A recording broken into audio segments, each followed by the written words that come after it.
նման թեմաների քննարկումը եւ բարձրաձայնումը առաջնահերթություն ունի այսօր, որովհետեւ թե աշխարհում, թե մեզ մոտ կարծես թե քաղաքականությունը ամեն կերպ ցանկանում է իրավական կոմպոնենտը այս հարցի մի կողմ տանել, որպեսզի շատ ավելի թույլ միջավայրում հայտնվի հայկական կողմի, ինչու է այդպես, որովհետեւ բոլորը գիտակցում են, որ իրավական առումով հայկական կողմը բավականին զորեղ է եւ իր իրավունքների պաշտպանության թերևս վերջին գործիքն է մնացել, որով պետք է հայկական շահը սպասարկվի եւ պաշտպանվի։ Դրա համար այս թեմաների մասին խոսելը առանձնակի կարեւորություն ունի, որպեսզի կարողանանք այն քաղաքական աղմուկը, որ զուգահեռ ընթանում է, դրան ինչ-որ կերպ զսպենք։ Քանի որ Տիկին Սահակյանը բավականին խորքային եւ ամփոփ ձևով ներկայացրեց թեմայի մարդու իրավունքների կոմպոնենտը եւ պաշտպանական ուղղված հնարավոր քայլերը, ես կանդրադառնամ այն հարցերին, թե ընդհանրապես Ադրբեջանի այս դատական գործընթացները ուր են տանում, ինչ հետևանքներ կարող են առաջացնել եւ դրանց կանխման համար ինչ գործիքներ մենք պետք է օգտագործենք։ Անզեն աշխովը, եթե դիտենք, չունենալով բարձր պատմաիրավական քաղաքական գիտելիքներ, կարող ենք տեսնել, որ հիմնականում երկու ուղղության աշխատանք է տարվում այս դատավարությունների ընթացքում, որովհետև սրանք փոքր մասն են մեկ մեծ ռազմավարության, որ ադրբեջանական գործոնը ցանկանում է հայկական շահի դեմ իրականացնել։ Մեկը ներպետականն է, այսինքն այս դատավարությունները սպասարկում են իշխող վերնախավի շահերը եւ դրանով ամրապնդում են նրա դերը, որ տեսեք 30-ամյա թշնամիներին կարողացել ենք բռնել, գերեվարել եւ հիմա էլ դատավարություն ենք իրականացնում եւ դա ներկայացում է որպես Նյուրնբերգյան դատավարություն, մոռանալով, որ Նյուրնբերգյան դատավարությունը լրիվ ուրիշ թեմայի մասին էր, միջազգային կոնսենսուսով պայմանավորված դատավարություններ, մարդկության դեմ ուղղված հանցագործությունների մասներ եւ այլն, իսկ այստեղ մենք գործ ունենք հակառակը, մարդկության դեմ գործած հանցագործություններ կատարած անձը եւ պետությունը, ցեղասպանություն իրականացրած պետությունը, պատերազմական հանցագործություններ կատարած պետությունը ինքն է իրականացնում դատավարությունը այն անձանց նկատմամբ, ովքեր որ դժոխք են։ Այսինքն լրիվ հակառակ տրամաբանության։ Բայց ներպետականի վրա չխարսխենք, ավելի շատ խոսենք, թե հայկական շահի դեմ ինչ գործողություններ է անում եւ ինչ է ուզում հետագայում անել։ Հայկական գործոնի դեմ կատարվող գործողությունները մի քանի մասերի պետք է բաժանենք։ Առաջինը անձանց դեմ կատարվող գործողություններն են, որոնք այսօր գերեվարված են եւ նրանց դեմ կոնկրետ դատավարական գործընթաց է տեղի ունենում։ Երկրորդը Արցախի դեմ կատարվող գործունեությունը այս դատավարության միջոցով, երրորդը Հայաստանի Հանրապետության դեմ կատարվող գործողությունը եւ չորրորդը Հայ ազգի դեմ կատարվող գործողությունը։ Այսինքն մեկ իրավական գործընթացի միջոցով 4 հիմնական թիրախ է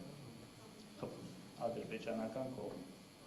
Մեկ միասնական ռազմավարություն եւ փոքրիկ մարտավարական քայլեր, որպեսզի ամբողջական խճանկարը պատկերացնենք, ես հերթով դրանցից առանձին անդրադառնամ։ Եթե ուշադիր նայում ենք մեղադրական եզրակացություններին, այն ինֆորմացիան, որ մենք կարողացել ենք ձեռք բերել եւ դրանով ենք իհարկե կողմնորոշվում, մեղադրական եզրակացություններում, բացի այն, որ անձինք մեղադրվում են միջազգային հանցագործությունների կատարման մեջ, կարմիր գծով գնում է այն, որ նրանք անդամակցում են հանցավոր կազմակերպության։ Այսինքն այստեղ բոլոր նրանք, ովքեր Արցախի հանրապետության հետ որևէ ձևով առնչվել են, նրանք այս մեղադրական եզրակացության տակ ընկնում են։ Հանցավոր կազմակերպությունը, գիտեք, մեր քրեական օրենսդրության մեջ էլ կա, գրեթե բոլոր պետությունների օրենսդրությունում կա, դա մարդկանց խումբն է, ովքեր որ հանցավոր նպատակների իրականացման միավորվում են եւ իրացնում են իրենց հանցավոր նպատակները։ Արցախի հանրապետությունը ադրբեջանական այս մեղադրական եզրակացություն ներկայացվում է որպես հանցավոր կազմակերպություն եւ բոլոր նրանք, ովքեր որևէ կերպ առնչվել են Արցախի հանրապետությանը, մասնակցել են այդ հանրապետության գործունեության իրականացման, նրանք համարվում են հանցագործներ։ Այս մեղադրական եզրակացության տրամաբանության մեջ։ Իհարկե, այստեղ հարց է առաջանում, բայց ինչպես եղավ, որ 160,000 արցախցիներից միայն մեղադրական եզրակացության սուբյեկտ են համարվում 23 օրինակ կամ 50 կամ 100-ը եւ ոչ թե ամբողջ բնակչությունը, չէ՞ որ այդ տրամաբանության բոլորն են համարվում հանցավոր կազմակերպության անդամ։ Այստեղ Ադրբեջանը, եթե ինչ-որ այդ հարցը բարձրաձայնվի, պետք է ինչ-որ կերպ այդ հարցին պատասխան տա։ Ավելին, վերջի 120,000 հայը հենց ադրբեջանական վերահսկողության ներքո գտնվող Բերձորի անցնելով թույլտվությամբ անցել են, չէ՞, այսինքն այդ 120,000 հայը ըստ ադրբեջանցիների հանցագործ չեն, բայց մի խումբը հանցագործ է։ Այսինքն այստեղ ակնհայտ է, որ վերաբերմունքը միանշանակ չէ այդ հոդվածի իմաստով։ Ամեն դեպքում անձանց դեմ ուղղված բոլոր դատավարությունները իրենց մեջ պարունակում են շինծ ու մեղադրանքներ, եթե էլի անձեն աչքով նայում ենք, հասկանում ենք, որ իրավաբան էլ չլինեք, տեսնում եք դրանց իրական շինությունը ինչում է էլի ակնհայտ, ցանկացած վկայի ցուցմունքի ժամանակ էլ դուք կարող եք տեսնել պատճառ-հետևանքային կապը վկայի ցուցմունքի եւ մեղադրանքի առկա չէ, բայց դժվար չի կռել, որ առաջիկայում երբ որ լինեն դատավճիռները, այդ վկաների ցուցմունքները հիմք են հանդիսանալու մեղադրանքի։ Այստեղ էլ են պրիմիտիվ իրավական տրամաբանությունը անգամ չի պահպանվել։ Բայց անձանց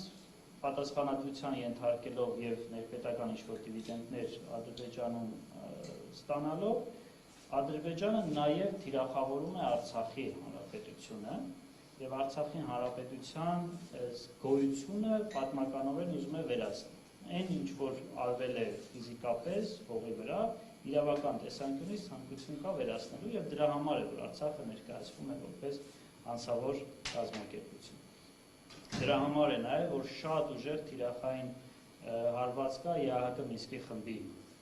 գործունեությանը, որովհետեւ ՄԱԿ-ի անվտանգության խորհրդի բանաձևերի անուղղակի հիման վրա ձևավորված ԵԱՀԿ Մինսկի խումբը հենց կոչված էր կարգավորելու Արցախյան հիմնահարցը, որովհետեւ անգամ միջազգային հանրության մոտ կոնսենսուս կար, որ Արցախի հանրապետությունը ոչ միայն օրենքի խախտմամբ չձևավորված կազմակերպություն է, այլ նաև ինքնորոշման իրավունքի հիման վրա ձևավորված կազմակերպություն է։ Որտեղ միջազգային պրակտիկայում, եթե որևէ մի ժողովուրդ ինքը իրեն հռչակում է անկապ, արտաքին ինքնորոշման իրավունքի է դիմում, եւ դա միջազգային հանրության կողմից ընկալելի չէ, ՄԱԿ-ի անվտանգության խորհուրդը բանաձև է ընդունում, ասելով, որ այս ձևավորված կազմակերպությունը չի համապատասխանում միջազգային իրավունքի եւ մենք կոչ ենք անում չճանաչել այս կազմակերպությունը որպես միջազգային իրավունքի սուբյեկտ։ Այդպիսի պրակտիկա կա եւ լայնորեն տարածված պրակտիկա է։ Արցախի պարագայում այդպիսի պրակտիկա չկա։ Հակառակը։ Այսինքն ստեղծվել է մի խումբ, ԵԱՀԿ Մինսկի խումբ, որը պետք է զբաղվեր Արցախի ինքնորոշման իրավունքի խնդրի լուծմամբ։ Եվ ունենք պրակտիկա, որ օրինակ Հյուսիսային Կիպրոսի ինքը իրեն հռչակել է ՄԱԿ-ի անվտանգության խորհուրդը որոշում է կայացրել կոչանելով չճանաչել, որովհետև միջազգային իրավունքի խախտմամբ ձևավորված կազմավորում։ Բնականաբար, սա Ադրբեջանը գիտի եւ ամեն կերպ ուզում է ստանա միջազգային հանրության կողմից, Հայաստանի կողմից ինչ-որ մի իրավական լուծում, որ Արցախը այլևս գոյություն չունի։ Իրավական տրամաբանությամբ, ոչ թե փաստացի տրամաբանությամբ, եւ բնականաբար այս դատավարությունները նաեւ ուղղված են նրան, որ եթե դատավճռով մի հատ էլ առանձին է ճանաչվում Արցախը որպես հանցավոր կազմակերպություն, եւս մեկ իրավական գործիք է իր մոտ իրեն, ճիշտ է ներպետական դատական որոշում է, բայց մենք պետք է հասկանանք, որ միջազգային իրավունքում անգամ ներպետական դատական որոշումները կարող են դիտարկվել որպես միջազգային իրավունքի նորմերը որոշակիացնող գործիքներ։ ՄԱԿ-ի արտադրության միջազգային դատարանի կանոնադրության 38-րդ հոդվածում դա գրված է, որ դատական որոշումները միջազգային իրավունքի առանձին նորմերի որոշակիացման գործիքներ կարող են դիտարկվել։ Արտադիր չէ, բայց կարող են դիտարկվել։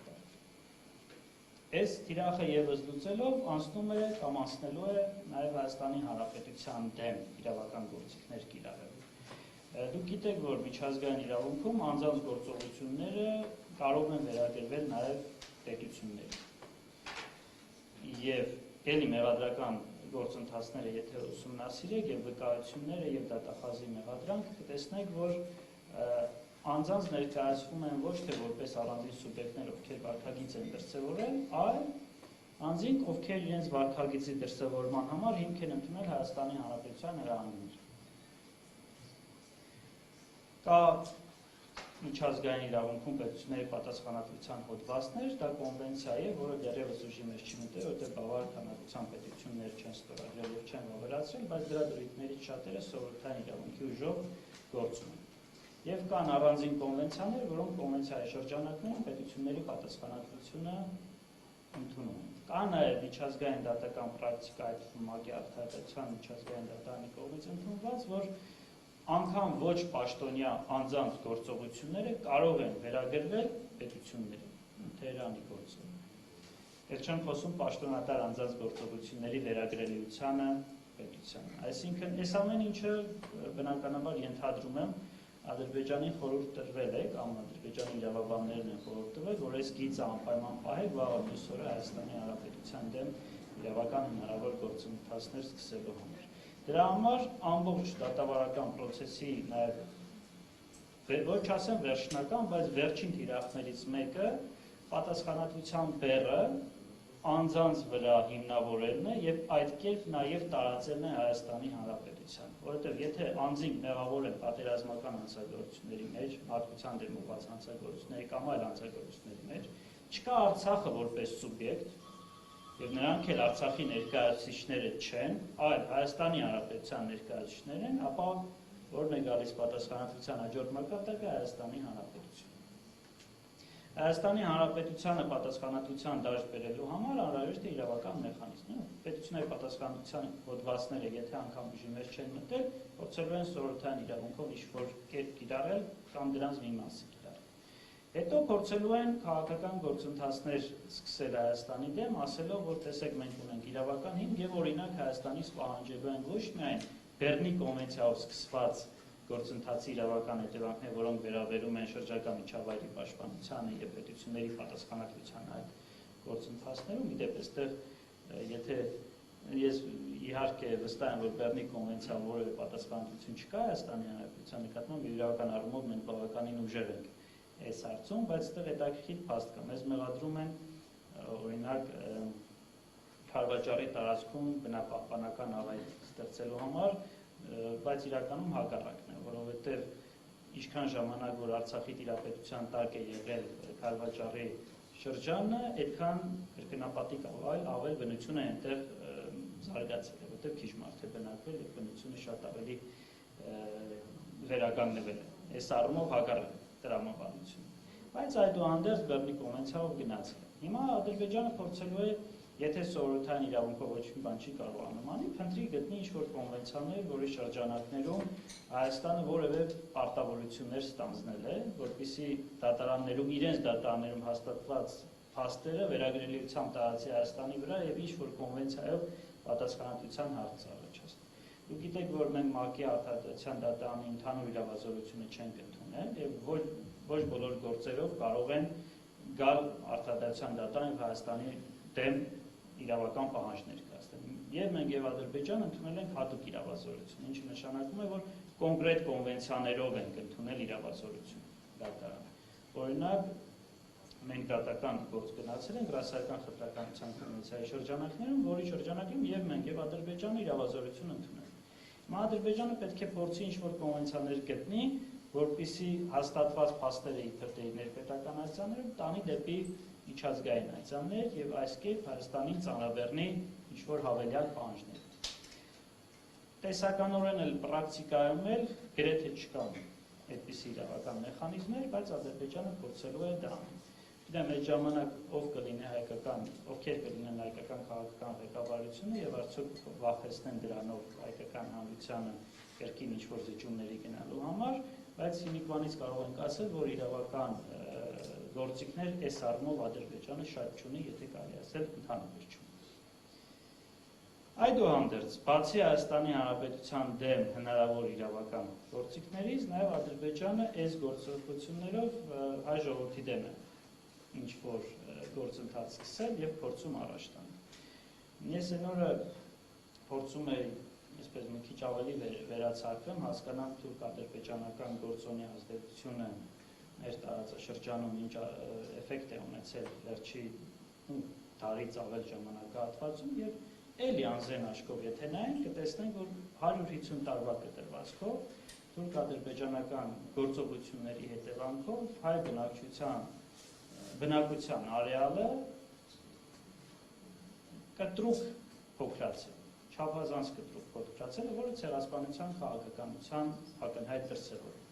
Եթե 19-րդ դարի 70-80-ական թվականներից հաշվենք, Փոքր Ասիայի կենտրոնական հատված, Կիլիկիա, հայկական լեռնաշխարհ, ժամանակակից Ադրբեջանի տարածք անգամ մինչև Բաքվի հատվածներ, այս ամբողջ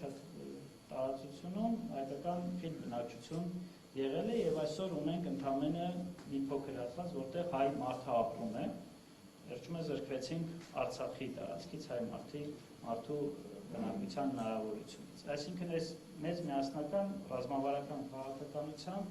կոնկրետ դրսևորումներ են։ Նախիջևանում ունենք սովետական միության շրջանում զրկվեցինք, Արցախում ունենք մեր կյանքի ընթացքում զրկվեցինք։ Հիմա այս նույն տրամաբանության շրջանակներում Ադրբեջանը իրավական գործիքներով նաև